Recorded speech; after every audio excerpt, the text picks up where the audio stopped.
қойшы. Мына Нұрдәулет екеуміз біз ауыл жерде 11 жыл бойы қазақ мектебінде қазақ классында бітіргенбіз ғой. Бұл маған айтып қойды, мен орысша оқамын деп қойды. Дастан, я урусский знаю. Қойшы, айналайын, қазір базар болады ғой. Любой перевод чики-чики сразу ғой. Перевод қой. Онда бітейін қазір мен саған. Мен саған қазір қазақша сөз айтайын, сен соны сразу орысшаға аудара аласың ба? Какой разговор? Как пишется токи айтылады да? Жарайды. Онда мен саған бір қиындауын айтайын. Міне. Трактор да? Трактор, кәдімгі трактор ше? Бірақ дәу трактор. Сол дәу трактордың қасынан бейт жанынан енді битіп, енді білмеймін, может битіп шығар. Бит. Сол жанынан битіп та енді. Екі аяғын битіп қосып тұрасың да? Бит қаласың да? Сон битіп бір. Білмеймін, мен жағында бірдеме тұрған шығар, қысылып өтесің да арасымен битіп та?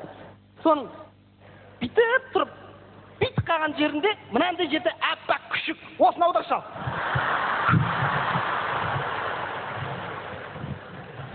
Короче, перевод. Ага. Трактор. Трактор.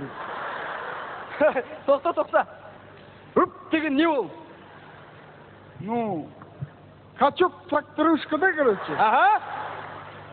У качок тракторушки есть коленкой. Ага. А там рядом 38-й ключ сидит. Пускай сидит. Потом шагушка, да? Шагушка 38-й размер. Туда-сюда, да? Ага. Туда-сюда, да? Потом, да, короче. Тоқта. Енді мынау не ол? Деген не ол? Не переводится. Весь мир говорит так. Ага.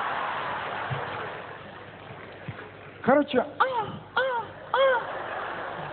потом, да, короче? Ага.